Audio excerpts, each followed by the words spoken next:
the stream. In today's lesson, we are going to look at Biology Paper 2 for 2019 GCE candidates. So if you are logged in, let me know in the comment section that you are able to get me loud and clear. Make sure you're able to leave a comment so that I know how the audio is, how the video is, so that we don't miss out anything as we go through today's revision.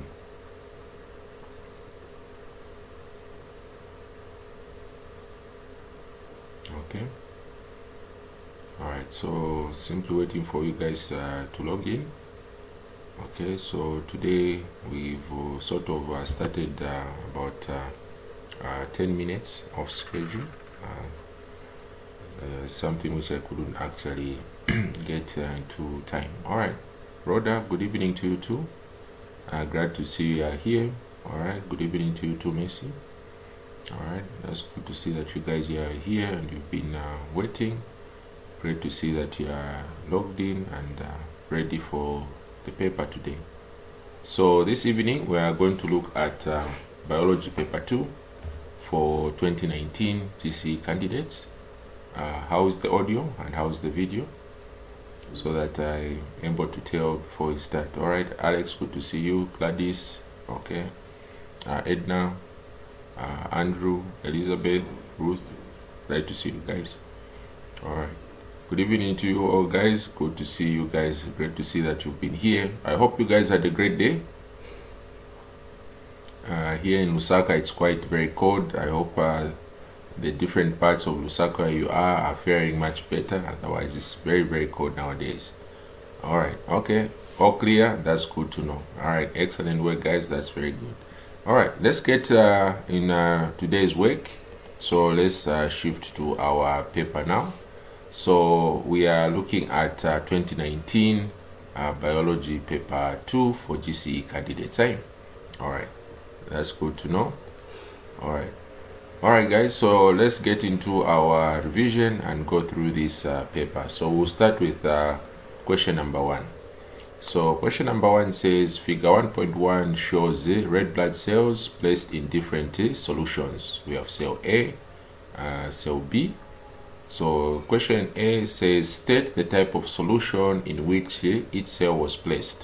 So what is the type of solution in which each of these cells was placed? So we have cell 1. So cell 1, the cell shrinks. Cell B, the cell bursts. So in cell 1, which is solution A? Solution A and solution B. So let's start with A. What name is given to this type of solution?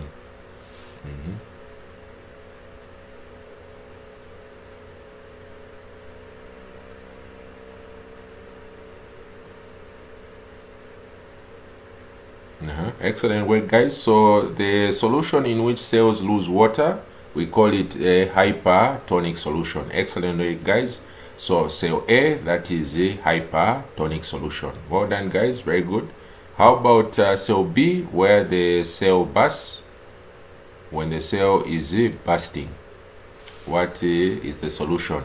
Excellent. So the cell where bursting will take place, where the cell gains too much water and later on the cell swells and bursts, is what is referred to as a hypotonic solution.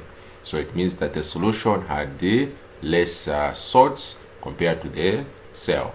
And in solution A, the solution was more concentrated than the cell cytoplasm. So hence the cell loses water by osmosis. Excellent work guys, that is the correct answer. Well done. So moving on to question number B. It says give an explanation for your answer in A1 above. So cell A, what's our explanation? Okay, so I know I might have been mentioning the answers as well. Okay, I'll try not to spoil the answers next time. Okay, so what do we say? Cell A, why is it a hypertonic solution?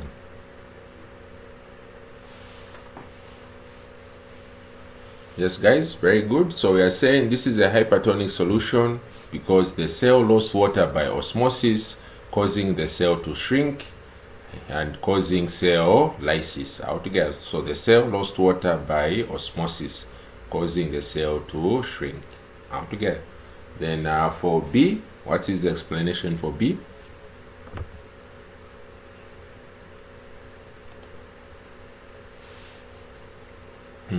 So A, we have a higher concentration, which causes the cells to lose water by osmosis, causing the cell to shrink altogether.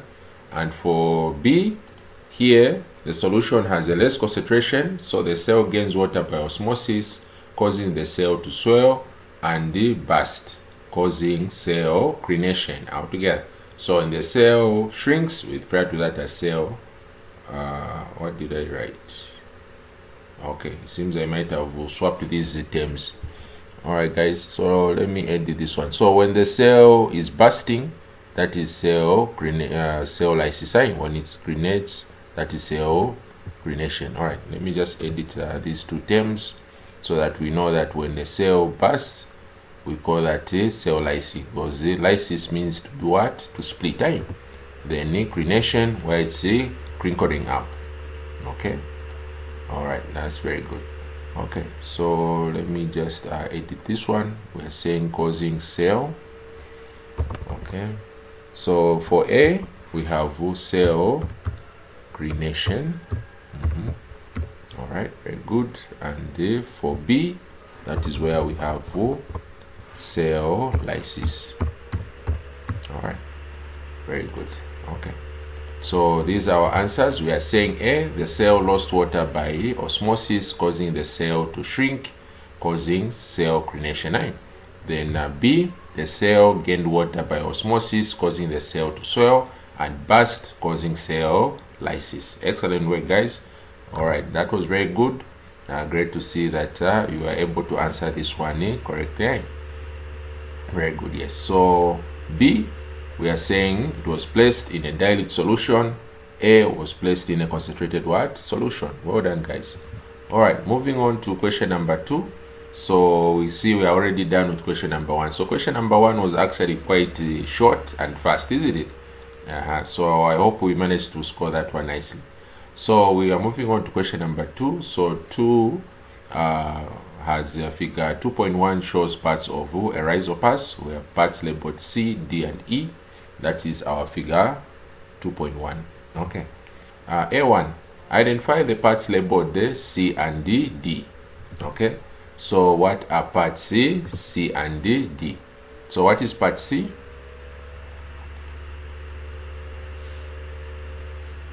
Okay.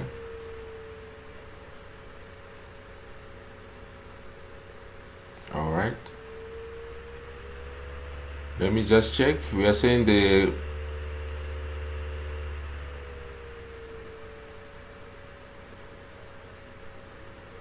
we are saying the picture is not good. Okay, maybe let me try to remove the video, meaning that maybe because of the data which is moving, it's not being too clear. Okay. Okay, let's try to remove the video. Okay, so let me know if the network improves, or maybe your settings are moving quite low. Okay.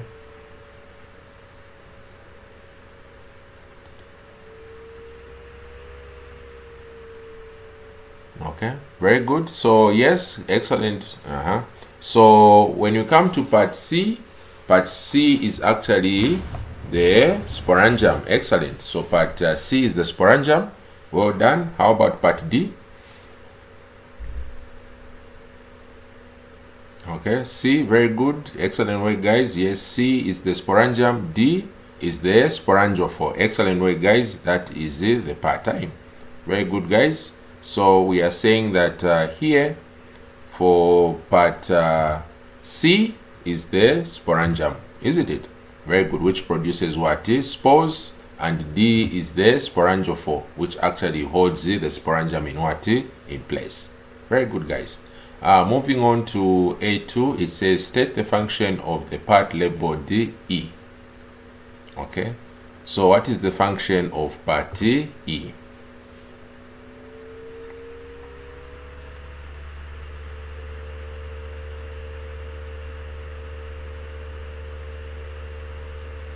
What will be the function of part E?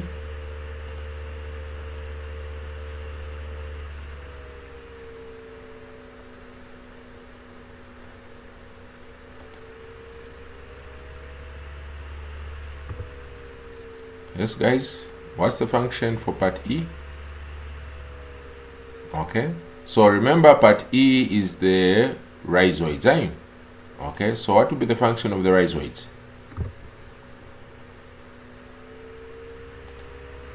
Very good, excellent work, guys. So rhizoids will do what? They will secrete digestive what? Enzymes. Well done, guys. So rhizoids are not roots, they are actually used in digestion. So here the function of the rhizoids is to secrete digestive what? Enzymes. All right, moving on to part B now. Part B says briefly explain how the organism obtains its food. So how does the rhizopus obtain its food?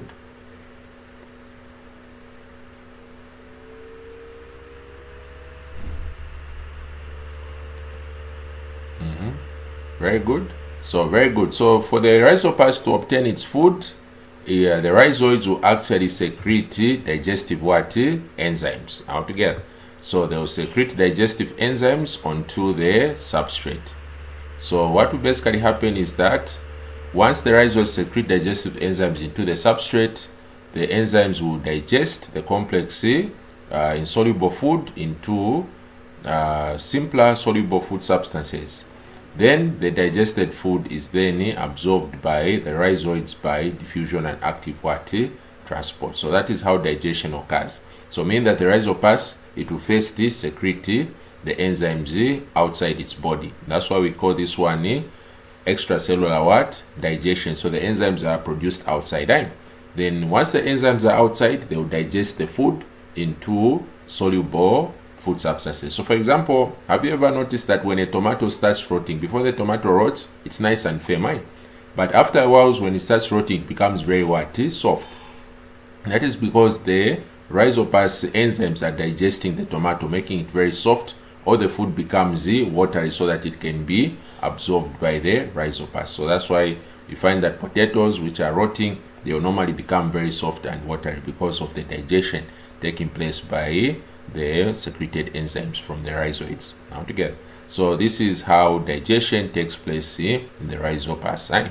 So we are saying the rhizoids secrete digestive enzymes into the substrate to digest complex insoluble food substances into simpler food substances. The digested food is then absorbed by the rhizopus by diffusion and active what? Transport. Excellent work, guys. So that is how digestion will take what? Place. All right, moving on to the next question. Next question we have is question number C. So here it says rhizopus also produce zygospores. Give one difference between a spore and a zygospore. So what is the difference between a spore and a zygospore?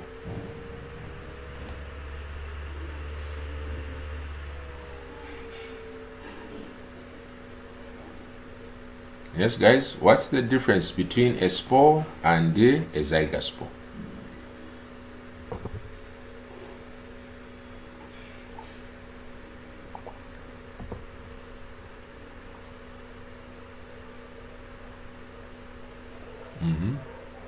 Yes, guys, what's the difference between a spore and a zygospore? So one difference we can simply say is that spores are produced by mitosis altogether, and the zygospores are produced by sexual reproduction, or produced by conjugation altogether. The other difference we can also mention is that spores are smaller, zygospores are larger altogether. Then we can also mention to say the spores are genetically identical, while zygospores are genetically what? Different, because they are produced by sexual reproduction. So here we only need to write one difference. So the difference we are going to write here is that a spore is genetically identical to the parent, while a zygospore is genetically different from the parent. Okay, all together. So that is the difference sign. Okay, so any of those differences can work. We can go for size. Spores are smaller, zygote spores are bigger. Then the spores are produced by mitosis, zygote spores are produced by conjugation. Okay, so the zygote spores is what we are looking at the time we're looking at reproduction in fungi. Very good, guys. So those are the differences. Excellent work, guys. All right, moving on to question number D. Name two important roles played by fungi in nature. Okay, so what's the importance of fungi in nature? Okay, so here the question is asking us to only look at two importances of fungi. Okay,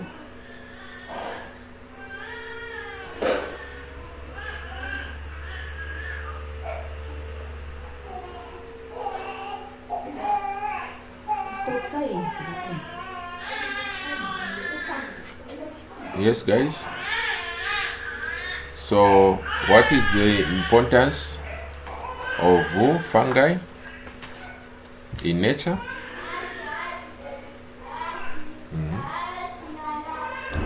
Yes, guys. Very good. Yes, so fungi is essential for recycling nutrients. Very good. Very good. So apart from that, fungi is also responsible for decomposing dead organic matter altogether. So it's also a source of food for some organisms. So that is also another important feature. So here we're only required to write 2i. So we are saying, what will be the importance? We are saying fungi decomposes dead organic matter, therefore preventing the accumulation of dead bodies altogether.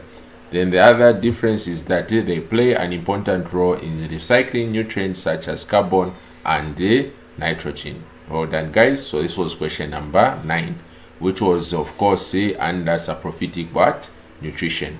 Okay, so how was this question? Was it fair? Okay, that's good to know. All right, so if a question comes again like this, I hope you'll be able to score this one 100% time. All right, okay, moving on to question number 3 now. So question 3, we have figure 3.1 shows an incomplete life cycle of a vector. So we have parts G and F. We have eggs, pupa. So we have G, eggs, F, pupa. This is figure 3.19. All right, so let's look at the questions. A says name two organisms which have a life cycle shown in figure 3.1 above. So which two organisms can have such a life cycle?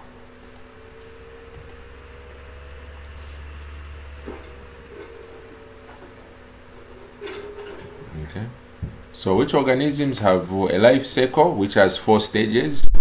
We have G, eggs, F, and pupa. Yes, guys.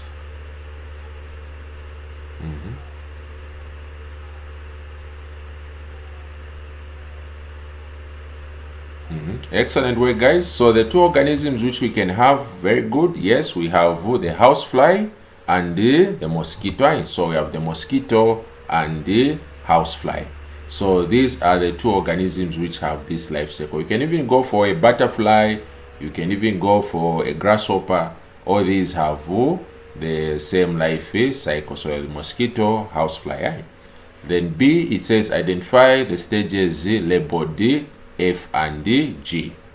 Okay, so let's look at the diagram again. We are told to identify stages G and F. Okay, so what is stage G and what is stage F?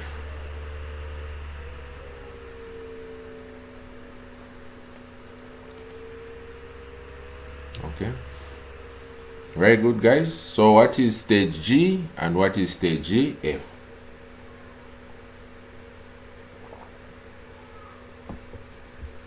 Very good. So F is the larva and G is the adult. Very good. So we now put our answers. So we are saying name two organisms which have a life cycle shown in figure 1.1 above. So we said organism 1, mosquito, organism 2, housefly. Then B, identify the stages labeled F and G. So F, we have the larva, and G is the adult. Very good, guys. So these are the correct answers. Well done. All right, we can move on to the next question. Next question is question number C. It says, suggest the best habitats where eggs are laid by the named organism in A above.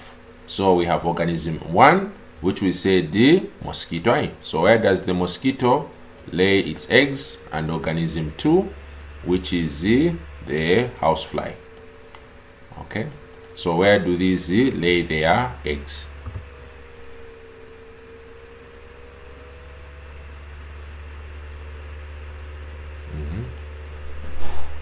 Very good. So where does the mosquito lay its eggs?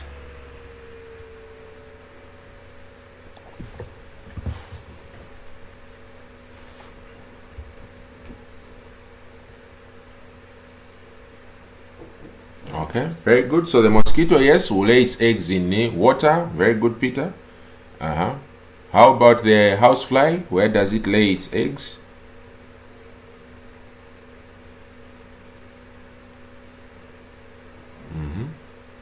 Very good. Where does the mosquito lay its eggs?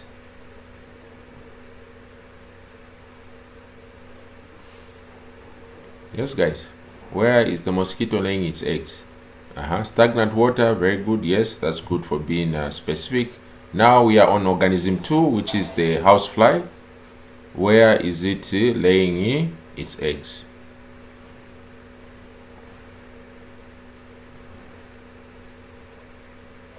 Very good. So the mosquito will lay its eggs in what? Garbage. Very good. So when you come to our question here, we are simply saying, C says, suggest the best habitats where eggs are laid by the named organism in A above.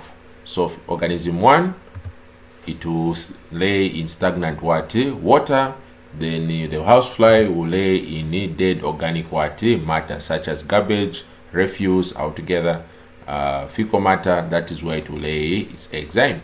Then coming to D, which of the 2 vectors is the host to the following pathogens? Which of the 2 vectors is the host to the following pathogens? 1, Plasmodium. So Plasmodium, which is the vector for Plasmodium?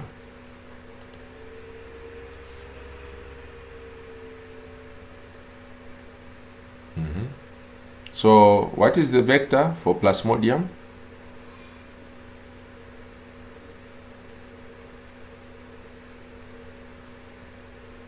Yes, guys, which one will be the vector for Plasmodium?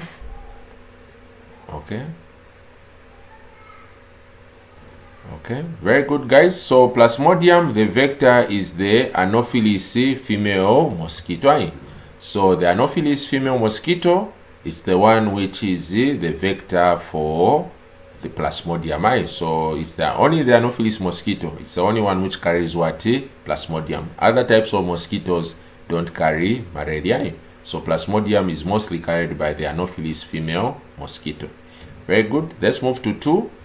Vibrio cholera. How about Vibrio cholera?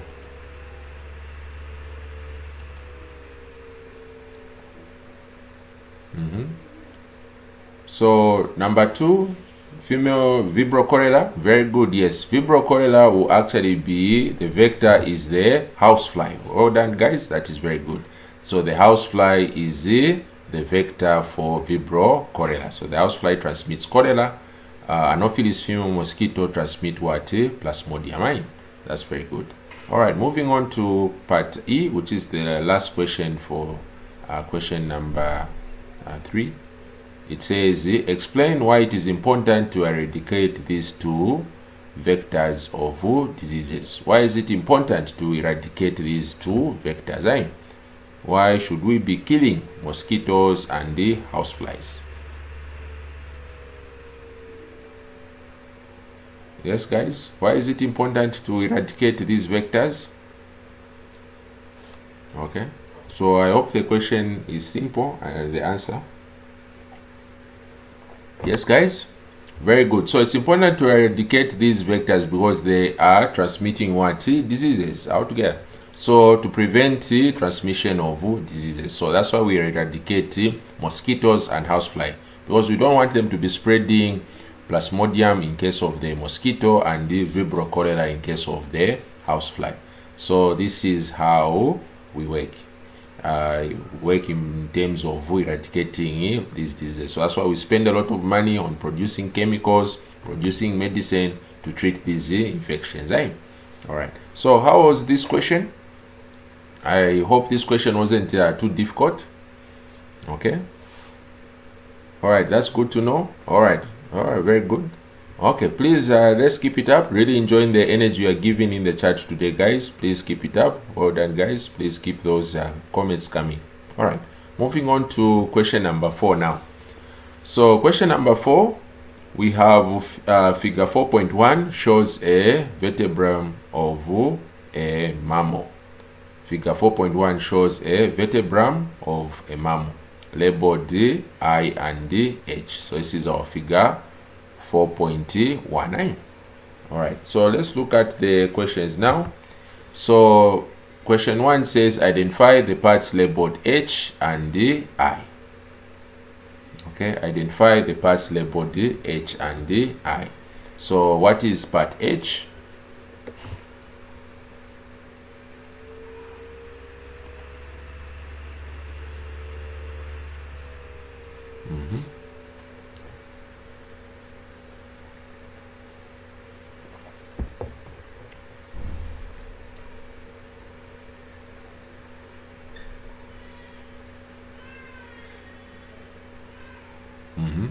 Very good. Yes, part H is the centrum. Well done, Abigail. Very good. How about part I?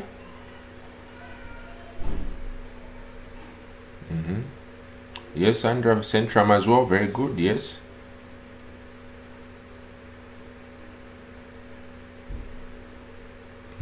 Part I. Very good. Yes. So part I is the neurospine. Well done, guys. So these are the parts. So we are saying part H is the centrum, very good, and I is the neurospine. Well done, guys. Those are the correct parts of those structures. Very good. All right, let's move on to part B1. It says, in which region of the vertebral column is this vertebrae found? Okay, so in which region of the vertebrae is this vertebrae found? So where do we find this bone of the backbone? So which part of the backbone is this vertebrae found?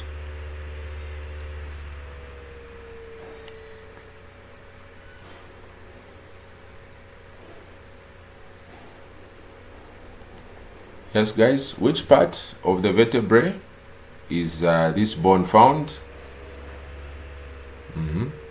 Yes, guys. All right, very good, guys. So this bone will actually be found in the neck altogether. So you are going to find it in the neck, and this is what is known as the cervical vertebrae. So this one is found in the cervical. So the cervical, that simply means what? Neck. So that is where this bone is found altogether. So B2 says give a reason for your answer in B1 above. So how do we know that this is a cervical vertebrae? Altogether. So how can we tell to say this is a cervical vertebrae?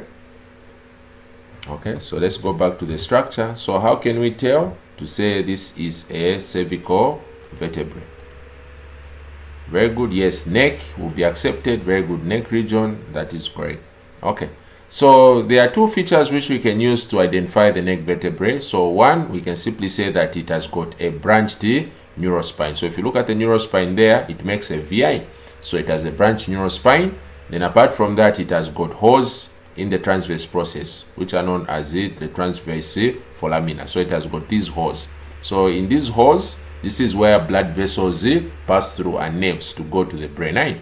So you can use any of those two structures to identify our cervical vertebrae. Okay, so here we are saying the parts labeled H and I. H is the centrum, I is the neurospine. Then B, the region where we find this bone, it's in the cervicoid. Then the reason is that it has a transverse foramina. Transverse foramina simply means it has got holes in the transverse process. Okay? Or you could have gone for saying it has got a branched neurospine. So you can simply use any of those two reasons to identify this structure. Now together, so it has got a branched neurospine, or it has got transverse foramina. Well done, guys. That is very good. Please keep it up. Keep those answers coming in. So I hope this part wasn't too difficult of the question. Okay. Moving on to the next part. It says state the total number of vertebrae in the region of the vertebral column identified in B1 above. So how many neck vertebrae do we have? Altogether, that is what the question is asking us. So how many neck vertebrae do we have?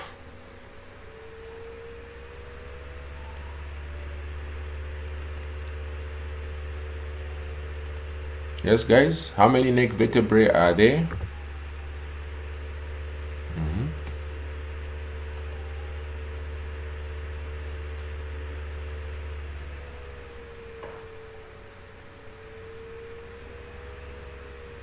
Yes, guys, how many are there? Very good. So we actually have 7 bones in the neck, which make up the neck vertebra. So we have 7 bones altogether. So there are actually 7. So we have 7 in the neck, 12 in the thoracic altogether. Then we have 5 in the lumbar altogether, and also 5 in the sacrum, and 4 in the tail. Okay. So B says state 2 other types of vertebrae found in the vertebral column and their location. Okay, so which other vertebrae are there?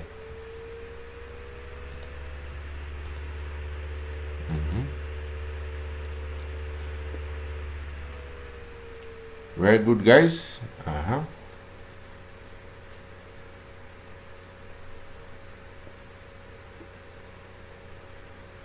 So how many vertebrae do we have? Okay, yes, we have thoracic. Very good, we have thoracic. And where do we find the thoracic? Very good, so that one will be in the chest region. So we are going to have the thoracic, and the thoracic is located where? In the chest region altogether. Any other? Very good. We also have the lumbar. Very good. We have the lumbar. And where is it located? In the abdomen region. Abdominal region, mean that the abdomen area. This is where we find our lumbar vertebrae. So if you had gone for the sacrum, that is found on the groin region altogether. So it's found in the groin. And then we could have gone for the kudo, which is found in the tail region. So humans do have a tail. We have 4 small tail bones, but those ones are vestigial, mean that they are still inside our body. They don't come out, and like other mammals like dogs and cats. For us, our tail remains inside our body. There are still 4 small bones left from the tail. Okay. So how do you think about this question, guys? Was it too difficult? Okay. All right. You're saying it was fair? All right. That's good to know. All right, very good. So here you can study more on the skeleton and locomotion. That's where you'll be able to find all this information. Very good, guys. All right. So moving on to question number 5, which of course is our most favorite question of the day altogether. So let's look at question number 5, which is genetics. Okay. So question number 5 says 2 adolescent learners were not sure how the sex of a fetus is determined, and they wanted to try by engaging in sexual relationships. This is a very, very bad idea for these adolescent learners. Okay, so A, we are saying A1, explain sex determinants of a fetus. Explain the sex determinants of the fetus. Okay. A1, explain the sex determinants of a fetus. So what determines the sex of a fetus?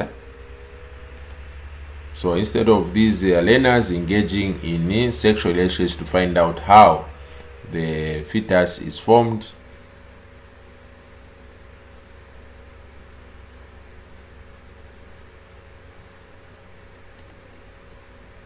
Yes, guys. So what determines the sex of the child?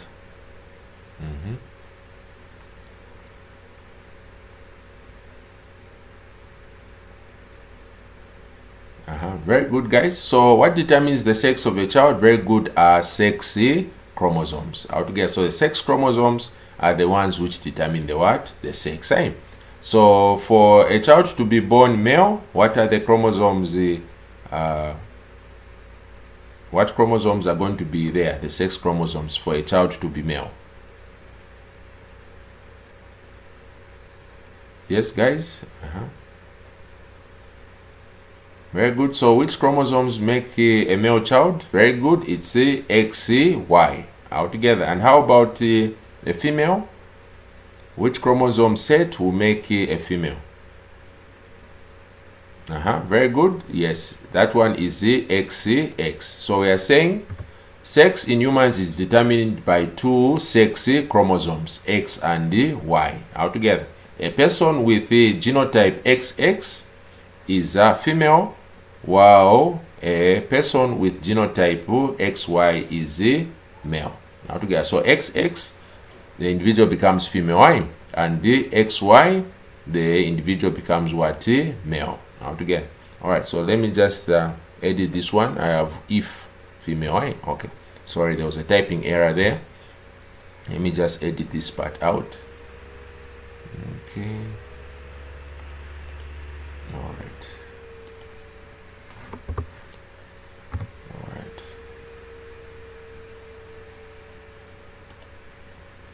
Okay, so we are saying question A1, explain the sex determinants of a fetus. So we are saying the sex in humans is determined by two sex chromosomes, X and Y. A person with a genotype X is a female, while a person with genotype XY is a male altogether. So that is how we determine the sex. Okay, moving on to the next question. So using a genetic diagram, use a genetic diagram to illustrate your answer. So number 2, use a genetic diagram to illustrate your answer altogether. So again, we are back to writing a genetic diagram. Okay, so you already know how many stages are we working with to do our genetic cross diagram. How many stages do we have for our genetic cross diagram? Yes, guys, how many stages are there? Very good, guys. We have 5 stages. Very good. So let's look at this one. So since we are crossing human genetics, we first have our boy and our girl. These are our adolescent learners. All right. So the first step of the genetic cross will be for us to write the parental phenotype altogether. So parental phenotype, we say parental phenotype, the girl is going to be female, the boy is going to be what? Male altogether. Then we go to our next step of the parental genetic cross. This one we write parental genotype. So parental genotype, we are saying for an individual to be female, they have XX chromosomes. Then the individual to be male, they have X and Y. Then what will be the next step of our genetic cross? Yes, guys, what will be our next step of our genetic cross? Excellent, guys. So I guess we've always been following. Excellent. It's good to know that you are learning now. Yes, excellent. The next step we have is the gametes. Well done, guys. So gametes is our next step. So during the gametes, we split the genotypes. So we have X, X, and XY. Then after gametes, we now show random fertilization. So this one will cross with this one. This one can cross with this one. This one will cross with that one. This one will cross with this one. So after we are crossing, this is our first set of offspring. So which one are we going to use? Is it F1 or F2? Yes, guys, what are we going to write here? Is it F1 or F2? Well done, guys. Very good. Yes, so it's F1 since it's our first cross. So F1 genotype, we have XX, XY, XX, and the XY. So next, we now write our F1 phenotype. So XX will be female, XY will be male, XX will be female, and XY will be what? Male. So as long as there's a Y, that determines that an individual becomes a what? A male. Right? So if we got XX, there will be male. So what is the chance of us having male? It is a 1 over 2i. So also having female is 1 over what? 2. So that is why we have to know to say it's always a 50-50 chance of getting a male or a female. Right? So that's why a couple should know that it's always 50-50 to say it can either be a boy or it can either be a girl. So don't start complaining to say, why are the children being born all girls? Or why are they all being born female? Why? Because it's the male who's actually in charge. Because if the male supplies a sperm cell with X, then the child will be born female. If the sperm cell fertilizing has the Y chromosome, the individual grows to be what? Male. Very good. So here males should be not the ones blaming females to say the children you are giving are only girls or children you are giving are only boys. It's actually the sperm cell which determines the sex of the child. So if the sperm cell is X, then the child born will be female. If the sperm cell born, if the sperm cell contains Y, then the child will be what? Male. Okay, very good, guys. That is very good. So you can see how simple this question was. All right. So okay, I'm glad to see that you guys are following, and at least you now understand that there are 5 steps. So make sure we don't skip any of these steps where we write everything. No more shortcuts. Okay. Make sure you write parental phenotype, parental genotype, garments, F1 if it's a first cross, F2 if it's a second cross. F1 genotype, F1 phenotype. All these have to be there. Okay. Otherwise, you don't write these steps, you won't score any marks on the genetic cross. All right. Moving on to the next question now. So we have question number B. It says, explain 2 best methods of avoiding pregnancies by adolescents. So how are adolescents supposed to avoid the pregnancies? So method 1. So we're talking about adolescents. Remember, these are children who are not even yet teenagers, the lower ones.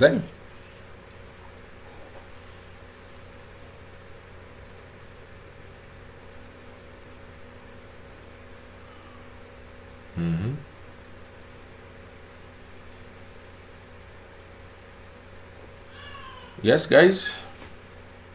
Very good. Well done. So method 1, excellent. Abstinence from sexual intercourse. Out together. So abstinence from sexual intercourse is very, very important because we should make sure we encourage adolescents to abstain from sexual intercourse.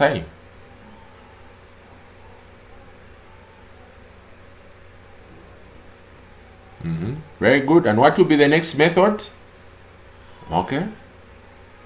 Very good. Now, unfortunately, guys, here we can't say use of condoms because these are still children. So you can't be giving condoms to children to say, no, use condoms because these are adolescents. You can give, at least you can encourage teenagers to use condoms because those they can't be able to avoid engaging in sexual intercourse altogether. So here, we simply encourage them to observe sexual limits altogether. So encourage them to say, no, do not hang around boys a lot, avoid talking about this, avoid touching people aimlessly so that they avoid the observed sexual limits. They dress properly.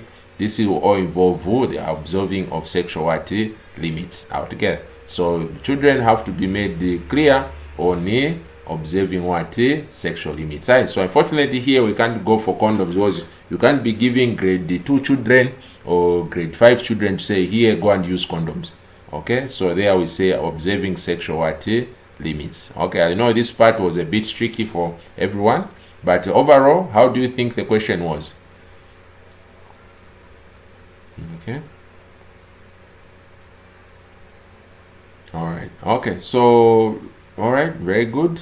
Excellent work, guys. No. We can't use castration here. Peter, no, don't.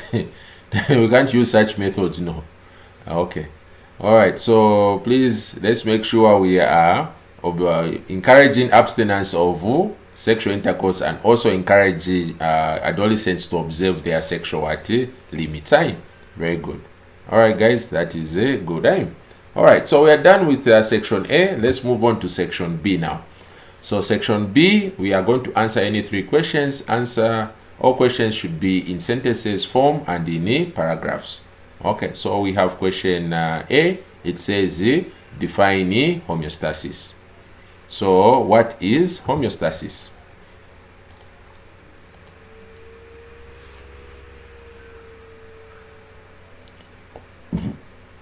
Excuse me.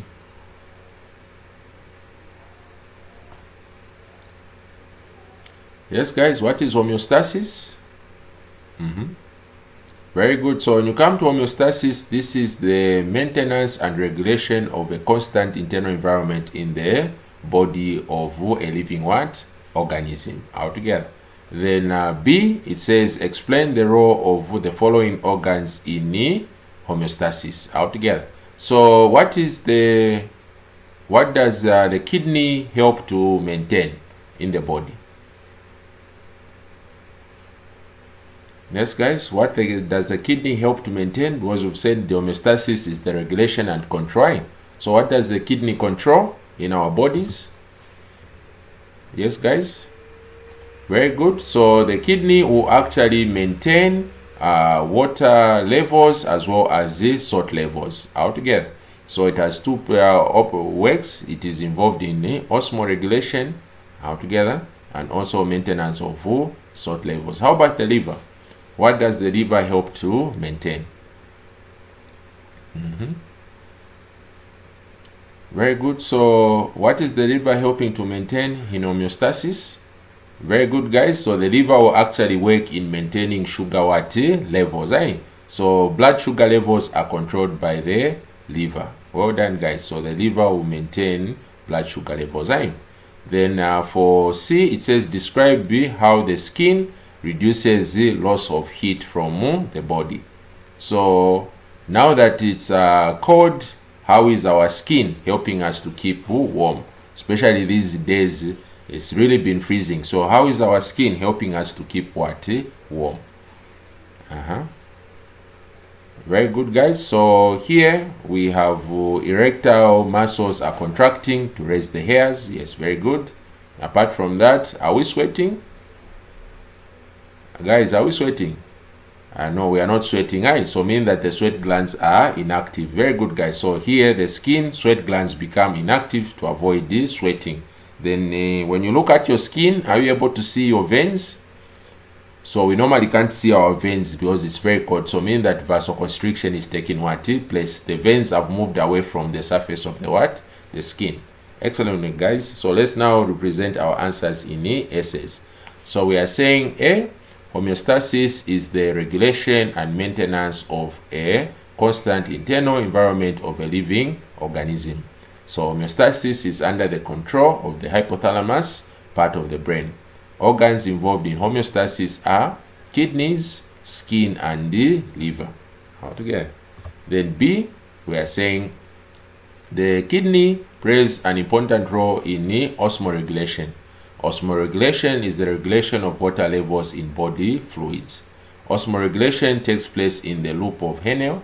If the body has little water in it, a hormone called the antidiuretic hormone is produced. This is also called the vasopressin. It is secreted by the pituitary gland in the brain.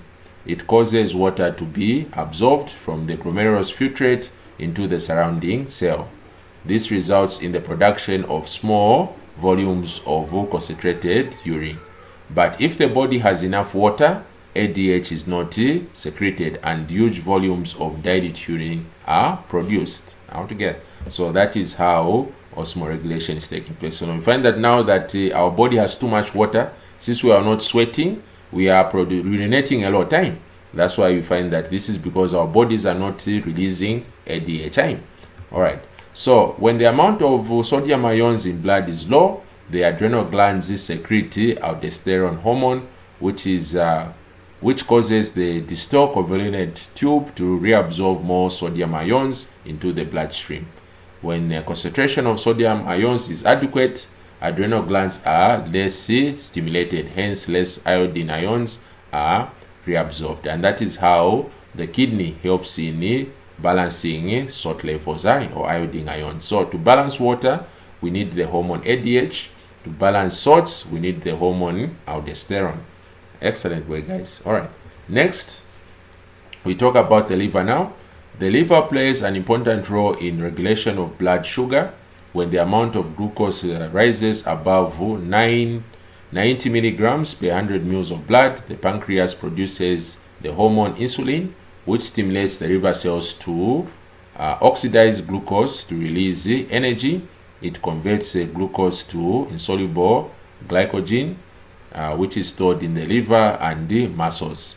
It converts excess glucose to fats, which is stored in adipose tissues. So this is a very important point, and I always emphasize to say it's actually sugar which makes us fat altogether, because excess glucose will be changed to what? To fats. Normally people will be blaming the cooking oil or blaming the meat, say osadya mafuta maningi uzaina, but actually it's the enshima, the bread, the ice cream, the scones which we are eating, and the ones which are being changed into fats because they are in excess.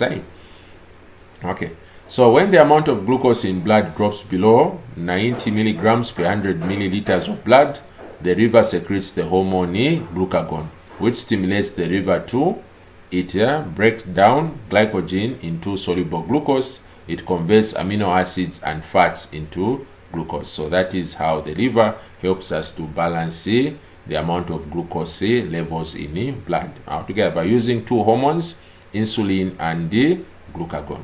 All right. Then next, we now move to the role of the skin in preventing heat loss. So the skin promotes oh, seems I was writing something else again. All right. Okay, so here we unfortunately, it seems I was answering something else here. So we're talking about the sweating gland. All right, so this one actually won't work. All right, let me just remove this part.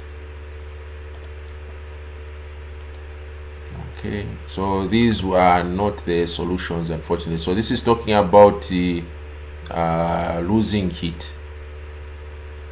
Okay, so what we want to talk about is keeping heat time. All right, sorry about that, guys. So let me just edit this part out. Oh, where am I? All right, okay.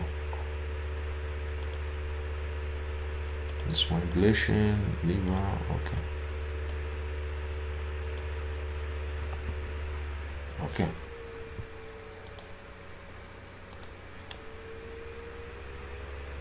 All right, so here we are saying the erectile muscles.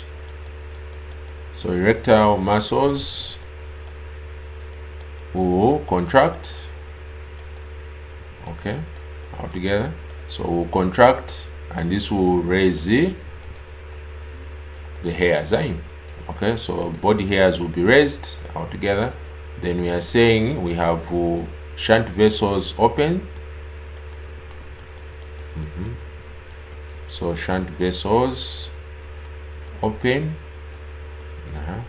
Okay, so shunt vessels will open and they cause the vasoconstriction. Okay, that is one way. Then we are also saying the other point, we are saying sweat glands become inactive.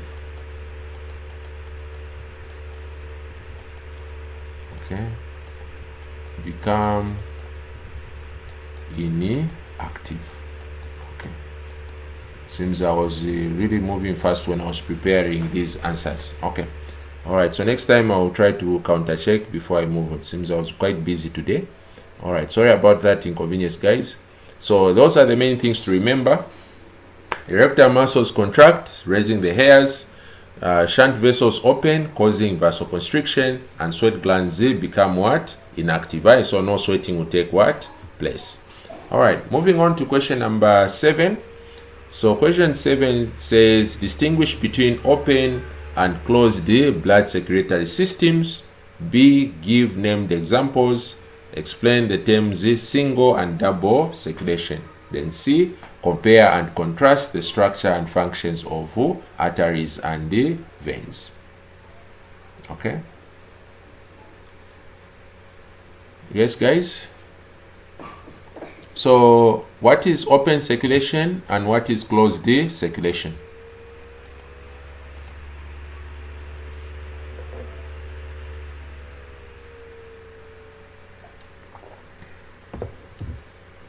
Oh, thank you so much, guys, for all the work, all the nice comments, the encouragement you are giving. Really appreciate that.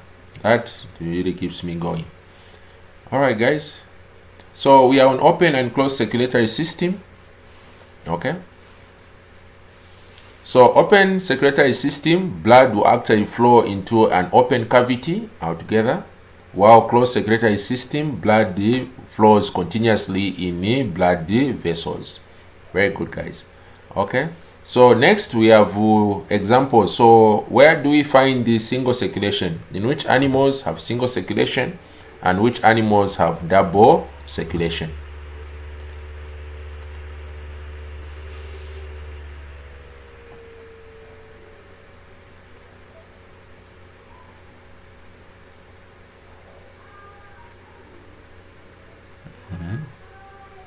Yes, guys. So which animals have single?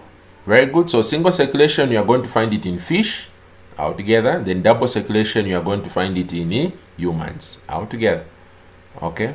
So next we are saying compare and contrast the structure and functions of veins and the arteries altogether. So first we compare arteries and veins altogether. So what is similar between arteries and the veins? Very good. Yes. So both arteries and veins have got elastic walls altogether. So they both have elastic walls. Or you can also say that both arteries and veins are made up of 3 layers of muscles altogether. Now, how about the differences? What's the difference between the arteries and the veins? Okay, you can just leave one difference in the comment. It will be enough. Okay, so the paper we are doing, this is 2019 GCE paper 2, 2019 GCE paper 2. Yes, this is the paper we are doing. Okay, yes, guys. One difference between an artery and a vein. Very good. So veins carry blood away from the heart. Very good. Then what else? Arteries carry blood away from the heart. Veins carry blood towards the heart. Very good. So single circulation, you are right. This is where blood passes through the heart once, and double circulation is where the heart is pumped twice. Arteries have a thick wall, while veins have a thin wall. Very good. Yes, Andrew, that is correct. Single in fish. Very good, Emmanuel. That's very good. All right, that's good to know that you guys have been reading on blood circulation. All right, let's look at the differences. So we are saying in single circulation, blood passes through the heart once in one complete circuit around the body, while in double circulation, blood passes through the heart twice altogether. So in one complete circuit around the body. Then another difference, in single circulation, blood is pumped at low pressure, while in double circulation, blood is pumped at what? High pressure. That is because in single circulation, blood is flowing through small vessels, but in double circulation, it will be passing through large vessels. So in single circulation, it has a 2-chambered heart, while double circulation has a 4-chambered heart. So single circulation occurs in fish, while double circulation occurs in mammals such as humans altogether. So those are the differences. Okay, guys. All right, we move on to B. So pulmonary circulation, this is the flow of blood from the right ventricle to the lungs through the pulmonary artery, and from the lungs to the left atrium through the pulmonary vein. In this circulation, blood is pumped over a short distance at low pressure. As a result, the walls of the left ventricle are the walls of the right ventricle are relatively thin compared to those of the left ventricle. The purpose of this circulation is to oxygenate the blood and move carbon dioxide from the blood in the lungs. So that is what we're referring to as the pulmonary circulation. Okay. Okay, guys. So that is what we refer to as the single circulation. Okay. So, okay, just a moment.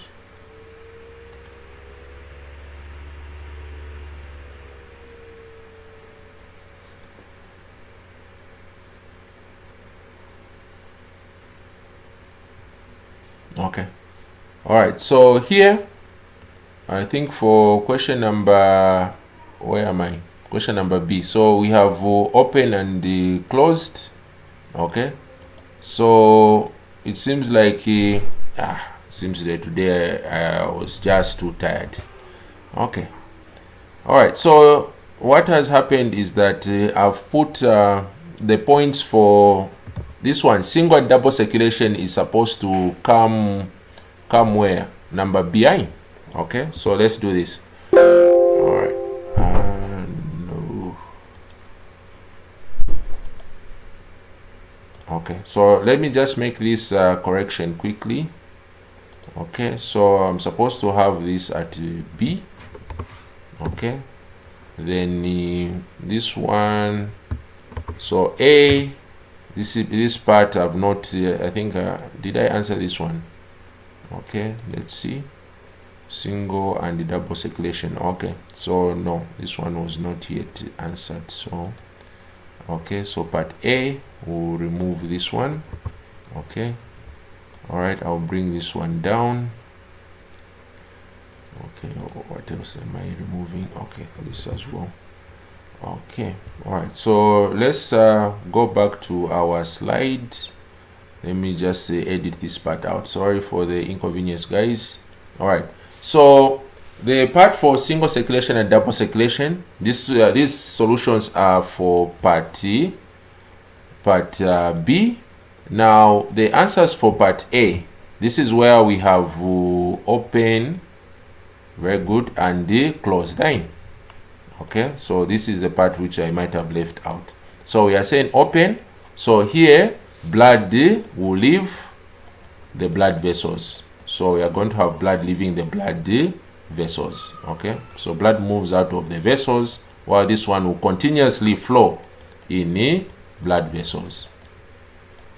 Okay, so that is what is known as the open and the closed. So in open, for example, this one occurs in insects. Okay, so while this one occurs in the phylum Chordata, in Chordatas, so which we refer to as the simply all animals. Okay, not all animals, because insects are also animals. So we find that animals with backbones, which we are calling vertebrates. Okay, so we have vertebrates. Okay, this is where we are going to have the open and closed circulatory system. So in the open system, here we are going to have low pressure. There will be low pressure. Okay, while here you are going to have high pressure.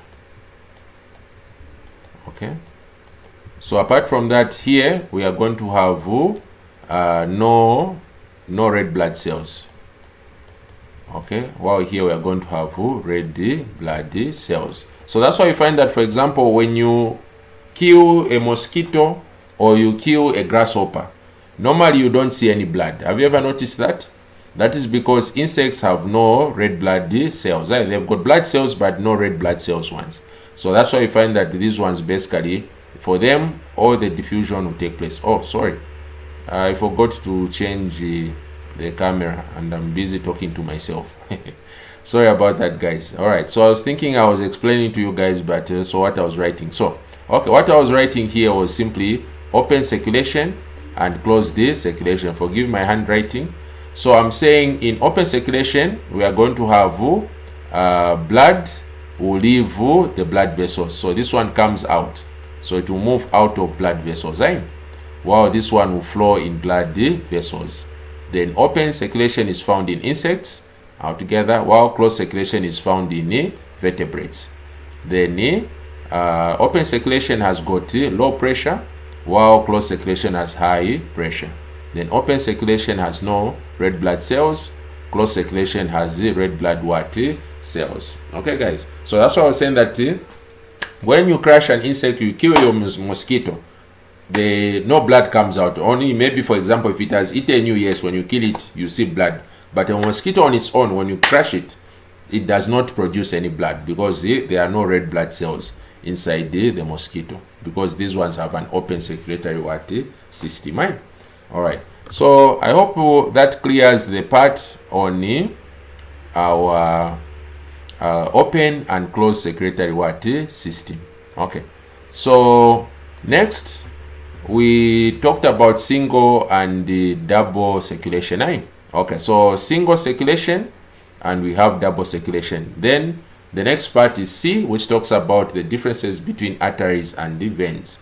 So arteries carry blood away from the heart, while veins carry blood towards the heart. Then arteries carry blood at high pressure, while veins carry blood at low pressure. Arteries have thick walls, while veins have thin walls.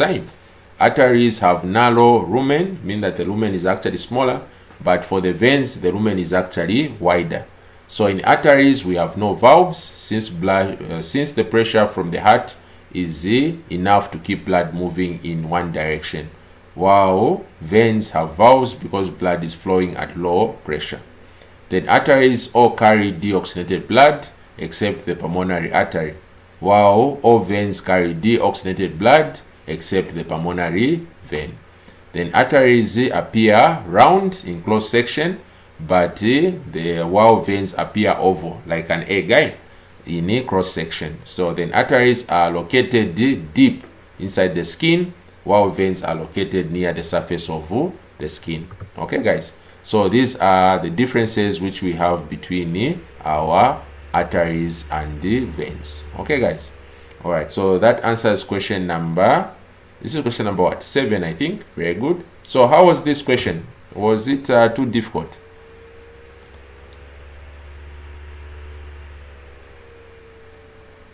Okay. All right.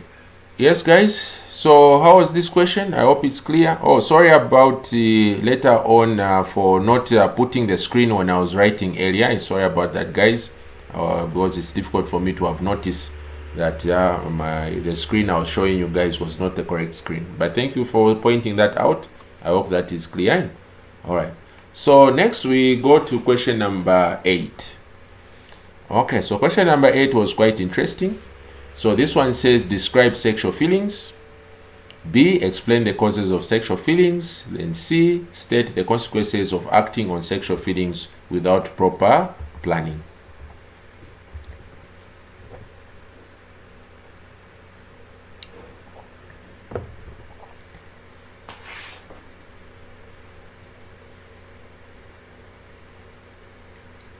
Yes, guys, so what is sexual feelings? So what are sexual feelings?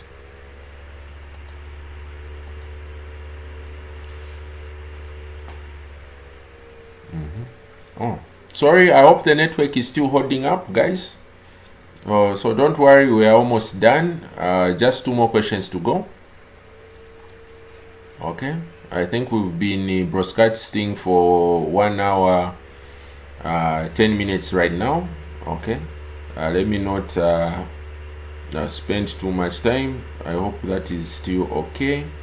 I don't want to again rush you guys, because it's better that at least we take a bit of time so that things as we are discussing there, you are able to understand and also see what is happening. All right, so we are on question 8. What are sexual feelings, guys? Okay, so sexual feelings, this is the strong desire to have sexual intercourse. Very good. Yes, so that is what we refer to as sexual feelings. Then what causes sexual feelings?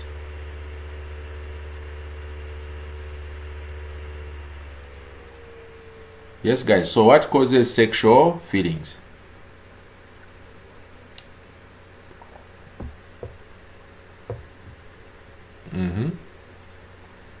Yes, guys, what causes sexual feelings? Very good. Yes, so sexual feelings are actually controlled or actually caused by sexy hormones altogether. So in males, it's the testosterone which will cause sexual feelings. In females, it will be estrogen which will cause sexual feelings.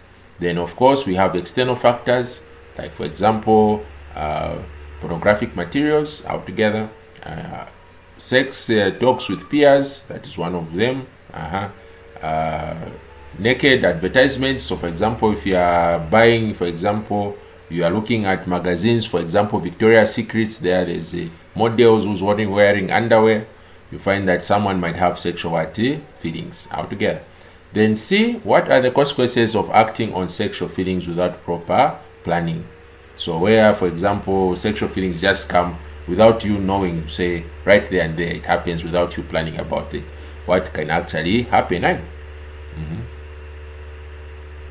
Very good. Yes, so sexual feelings, if they happened and planned, it can actually lead to rape altogether. That is what causes rape case, because someone might just end up attacking someone else. Apart from that, it can also lead to child defilement. So those are what will end up happening. Okay, so let's look at our essays now. So we are saying sexual feelings are strong emotional desires to have sexuality. They will have sexual feelings. In females, when they have high levels of estrogen, they will develop sexual feelings. Then apart from that, also sex stimulating drugs. So there are quite a number of drugs which are sexual stimulating drugs. So you've heard this, some drugs from Congo. What is that drug that normally people talk about coming from Congo? Okay. Then we also have pornographic materials can lead to sexual feelings. Being alone with the opposite sex in a secluded place can also lead to sexual feelings.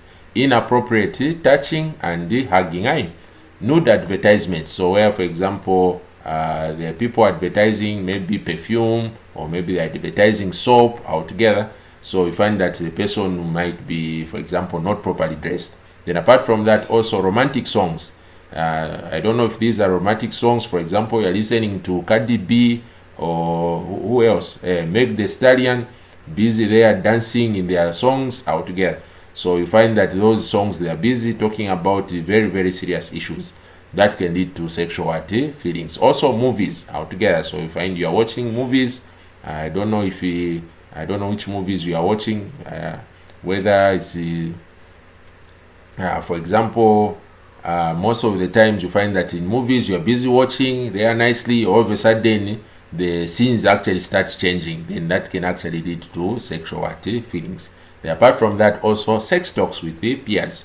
So as you are discussing with your friends, you might start talking about my stories about this and that. You find that as you keep on telling those stories, they might end up leading to sexual feelings. So this is, then you'll be able to know that, say, if you're not experienced or ready to have sexual feelings, you should make sure you avoid this. So don't take these drugs, don't watch pornographic materials, otherwise you end up developing sexual feelings which you did not plan for. Now let's look at the dangers of acting on sexual feelings without proper planning. Can cause one, unintended pregnancies, because if sexual feelings occur without planning, it means that the feelings might have occurred without someone actually preparing, meaning that they would have prepared to say they'll protect themselves during the sexual intercourse. But if they didn't plan for it, it might lead to unintended pregnancies. Then it can also lead to contracting sexually transmitted diseases because someone has not used the condom consistently or correctly. Then it can also lead to rape, where someone ends up attacking an innocent taxi, an innocent man. So rape can go both ways altogether. Then we also have child defilement. You find someone has got sexual feelings, they are watching pornographic materials, and all of a sudden they develop those feelings, and there's a child nearby, they might end up engaging sexual activities with a child, and that can lead to child defilement. Then it can also lead to bestiality altogether. You might find some people, they end up having sexual feelings, and all of a sudden now there's no one to actually quench those sexual feelings. So what do they see outside? Maybe they see a goat, meaning someone now ends up sleeping with an animal, or they have sex with a dog. So this is what we refer to as bestiality. then it can also lead to what? Incest altogether, where someone now has sexual intercourse with a cross relative. So here, for example, someone ends up sleeping with either maybe their sister or their brother or maybe their auntie altogether. So that can lead to what? To incest altogether. So here, don't think we'll say no cousin, no, actually cousins also, that is also what? Incest altogether. So please don't go to those funny websites where they are busy talking about hot stepsisters or hot stepmothers. No, that actually is all incest. So whoever is closely related to a person, that is incest. So that is actually also punishable by law. Okay, guys. So how was this question? Because I'm seeing some of you guys, you are just seeing this one now.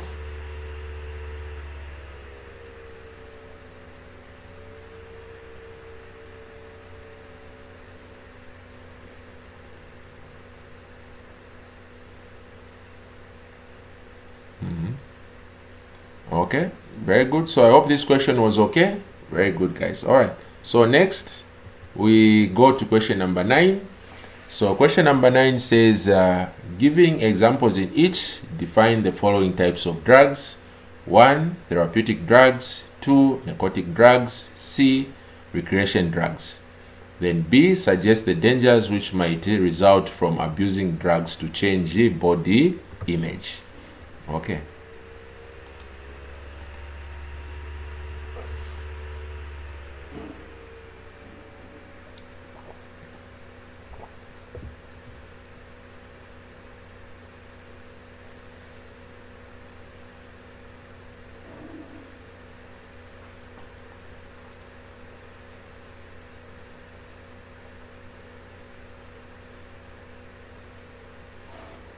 Very good, guys. Okay, that's good to know. Okay, let me see. I hope the network is okay. Let me check. Oh, my stream is actually falling low. I hope it will pick up a bit. I'm seeing the bundles moving are quite less. Okay. Okay, guys. Together. Then number 2, we have narcotic drugs. So narcotic drugs are addictive drugs for reducing pain. For example, heroin, opium, and Valium altogether. So these are what are known as the narcotics. So they are good at reducing pain, but they are actually very addictive altogether. Then we have recreation drugs. So these are drugs which are used to alter the state of the body appearance. So for example, sex drugs altogether, which we are looking at already in the previous question. Sex drugs or pills or enhancers, and this skin lightening cream. So these are drugs which we use to change our body recreationally. We use them playing playful. So this is what is referred to as recreation drugs, used to alter the state of the body for pleasure. You use lightening creams because you want to make your skin look lighter. That is a recreation drug altogether. You are using sex drugs or sex enhancements. That is the recreation. You are using heroin, opium. Those are narcotic drugs. Then you are using treatment drugs, like for example, sleeping pills, tranquilizers, Panadol. Those are therapeutic drugs. Okay. Now let's move on to question number B. So question number B says, describe the dangers of abusing drugs outer body appearance. So 1, it can actually lead to what? Addiction. So a person can become what? Addicted. Then if a person is using lightening creams, those who are actually applying those creams, especially those ones sold by, for example, which used to be sold by Millie Beauty, I think they've stopped now. I don't know if are they still selling. So you find that these creams which are used for lightening creams will actually damage your malphigian layer. We need the malphigian layer to produce melanin, which protects us from the sun. Now, if you don't have malphigian layer, the skin now becomes vulnerable to the sun. So you end up suffering from skin cancer altogether. So that's why you find that people apply lotions. You see, if you look at their face, you see it to actually be very black or dark in color. Now they will be forced again now to buy more powder, and they apply now because their skin has become damaged altogether. So that's why you should make sure you avoid these creams. I know it's very difficult to avoid the such creams because immediately you go to church, when you look at the pictures of angels, they are all looking very light in color. when they show the devil in hell, he's looking very dark in color. So you want to maybe feel like maybe you want to appear closer to God, so you want to apply those creams. No, actually God is made up of all different skin tones, right? So don't think because normally we will go, the pictures of Jesus Christ are all white in color, so that makes you think like, no, you need to change your skin, otherwise you don't need to. Especially when you're watching your Nigerian movies, you find the Getman altogether very dark in color, but the Oga or the prince in the Nigerian movie light in color.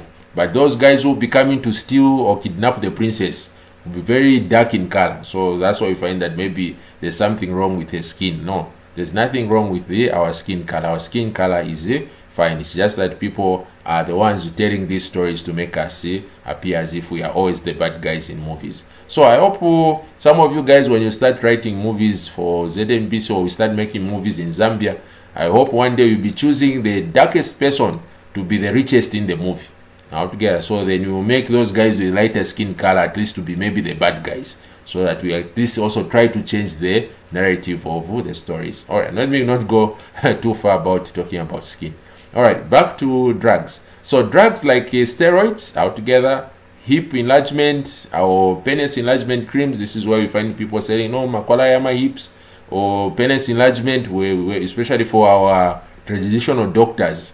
You find Dr. Shanshani with the posters there talking about penis enlargement altogether. So this can actually cause body deformation, where the body now becomes what? Deformed altogether. So that's why these drugs need to be kept away.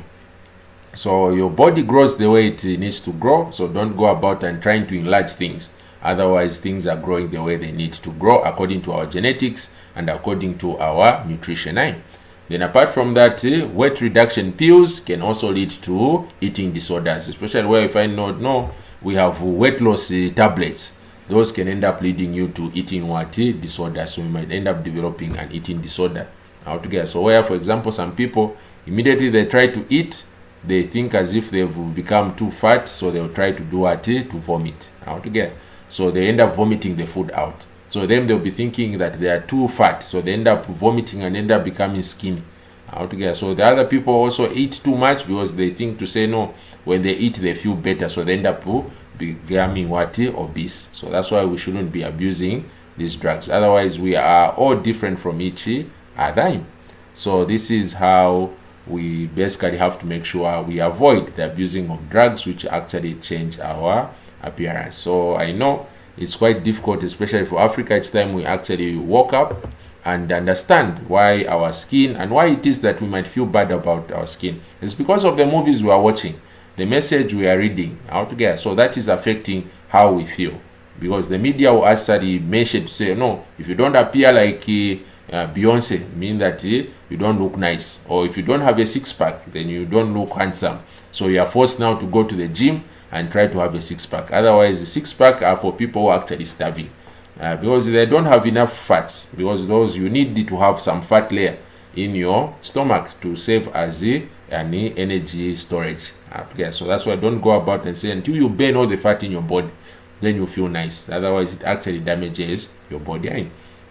That's why bodybuilders end up now going to use steroids, because they are told to say only when you appear there are no fats in your body, the only thing which are showing are muscles, then it makes you look nice as a bodybuilder. Otherwise, that is actually damaging the body, leading to body deformations.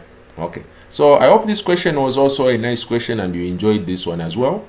All right, then we now move on to the last question number 10, A, which says describe the effect of the following in an ecosystem. 1, agriculture. 2, deforestation. B, suggest how the effects of the described in A above can be minimized. So how can we minimize the effect of agriculture, the effect of deforestation?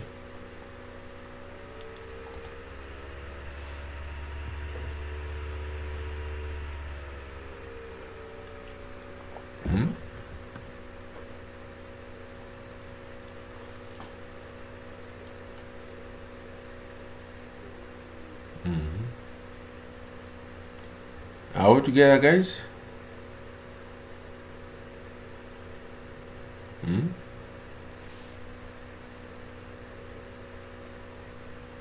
All right, guys, that's very good. Okay, so we are on question number 10. All right, let's look at the effect of agriculture on the ecosystem. So agriculture may be defined as the use of land for growing crops. The type of agriculture where only one type of crop is grown is called monoculture. Some of the effects of agriculture monoculture include it contributes to deforestation.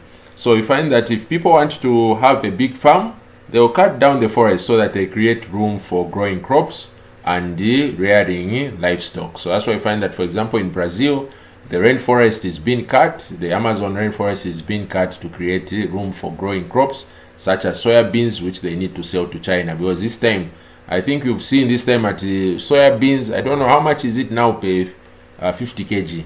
Then when you compare it to meal, maize, it's even much cheaper. So that's why I find that people are now saying, there's money in soya. So they want to go and grow more crops. So that now leads to us cutting down more trees.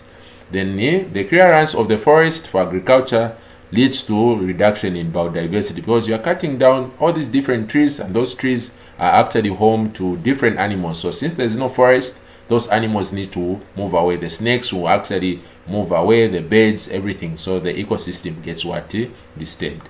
Then some chemicals used in agriculture, for example, herbicides and pesticides, actually cause pollution of the environment. Then fertilizer runoffs into ponds cause eutrophication.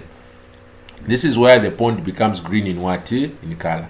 So when the pond becomes green in color, the oxygen in the pond will actually reduce, and that will cause the fish to end up dying. Then mechanized agriculture relies on combustion of fuel. For example, you need your tractor, you need your combine harvester. So all these vehicles need to use fuel, and as fuel is burning, it causes global warming. So these are the effects of agriculture on an ecosystem. It causes deforestation, reduction in biodiversity, it causes also pollution altogether, then it also leads to global warming. Then next we have deforestation. So the effects of deforestation include land becomes less productive because it cannot support growth of plants altogether. Then 2, people staying in the deserts are in danger of starvation and famine because it does not rain a lot. So the desert lands are prone to extreme temperatures, very high temperatures during the day and very low temperatures at night. Then it causes very low rainfall and low biodiversity. So that is the problem with the desertification. So desertification leads to less fertile soil. Then you have famine and starvation taking place, and due to the extreme temperatures, it's very difficult for plants to actually grow, and it will cause low rainfall and low biodiversity. Okay. Then moving on to B. So how can we now reduce the effects of agriculture and deforestation? So deforestation can be prevented by conserving by conservation farming altogether. So by promoting conservation farming, and we also reduce the amount of inorganic fertilizers, pesticides and herbicides used by a lot of fertilizers, spraying immediately they see a small insect in their garden, they are busy spraying so that they make sure that their crops are not attacked by it. If they use less herbicides, they'll be able to actually not produce a lot of pollution. Then also creation of game reserves to conserve wild animals. So you should be able to say, no, this part should not be hunted, no animals should be killed here. Then we also say creation of forest reserves. So we should make sure that you say this forest, it's saved, nothing should take place in there, no farming, no mining, the forest should be kept safe, so that we are able to safeguard these natural resources. Apart from that, we can also create botanical gardens, like for example Mundawanga, for example in Mundawanga, because they are in a cage. That's why we hear to say the lion has run away, because it is escaping, it wants to go out so that it can go and hunt on its own, than is staying in there in more like a prison. Then we are saying creation of gene banks and the seed banks, as well as sperm banks for endangered species altogether. So for example, the rhinos, we can keep some of the sperm for the rhinos. We can also keep some of the seeds. For example, some seeds are not being grown. Like for example, have you noticed that the maize we are growing is almost the same? When's the last time you saw a cob of maize altogether? So that's why we need to keep some of the seeds which we used to have in Africa. Then also we need to also keep gene banks. Then another thing which we can also do is recycling products made from natural resources like paper. So for example, we need to alright guys, so these are the solutions to the essay questions altogether. So I hope we've seen which ones were easy and which ones keep on coming, so that we're able to actually tell how deforestation is taking place. Alright guys, so this is, so apart from that, yes, afforestation can also be done. Very good guys. So deforestation, you've mentioned nicely there in the comment section. So otherwise guys, this is what I had for us in this question. So if we are writing this paper, which ones do which questions were more fair? So which questions were more fair? The ones which would have answered in this question paper. Okay, so we had the which part was being asked. Let me just confirm. Okay, so we had questions on transport. We had questions on 6 was talking about homeostasis. We had 7 which was talking about blood circulation. We had 8 which was talking about sexual feelings. We had 9 which was talking about drugs. Then we had question 10 which was talking about ecology, effect of the ecosystem, agriculture, and deforestation. So deforestation, we are saying, causes desertification.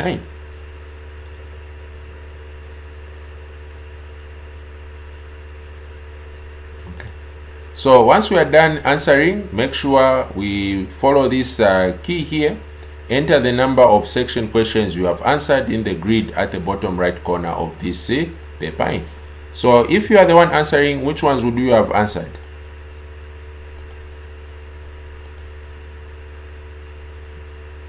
Okay, very good guys. So this is where you write your questions you've answered. So here you can write 10 if you answered question 10, or you answered question 8 depending on which one you answered, and you also answered question 6. So don't forget to finish up on this block.